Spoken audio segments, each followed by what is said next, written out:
Je m'appelle Maxence Lapérouse et je suis comédien et chanteur.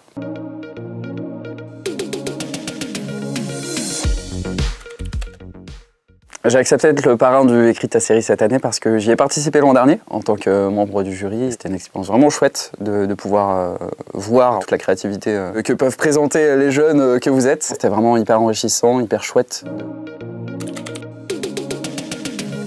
Je pense que ce que j'apprécie à la lecture d'un scénario, de manière très générale, c'est l'originalité du scénario, forcément. L'histoire peut présenter un contexte plutôt basique et commun, mais s'il y a quand même un petit truc qui va apporter ce sentiment d'originalité et se dire « mince, en fait ça je l'ai jamais lu ou je l'ai jamais vu », je pense que c'est assez convaincant. En tant que comédien, c'est forcément les projets qui nous parlent le plus. Et à titre plus personnel, je pense que ce qui est toujours intéressant, c'est d'avoir un personnage assez décrit, assez ciselé, avoir le maximum de description pour pouvoir déjà, même à la lecture, se l'imaginer. Je pense que c'est chouette d'apporter du relief même aux personnages secondaires et tertiaires.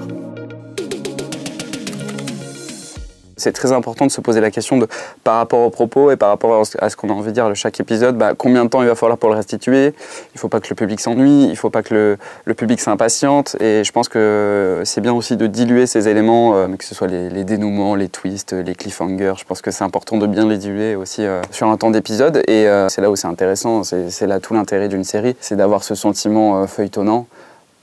Qui nous accroche à chaque fois et au moment où on perd un peu, on est réaccroché et on a envie de voir la suite. Et c'est ça qui fait qu'on apprécie autant les séries. N'ayez pas peur, évidemment, de l'échec et de faire des erreurs parce que c'est ça qui fait qu'une chose, même souvent, est belle. En fait, c'est les défauts et c'est les failles, c'est ça qui rend la chose humaine.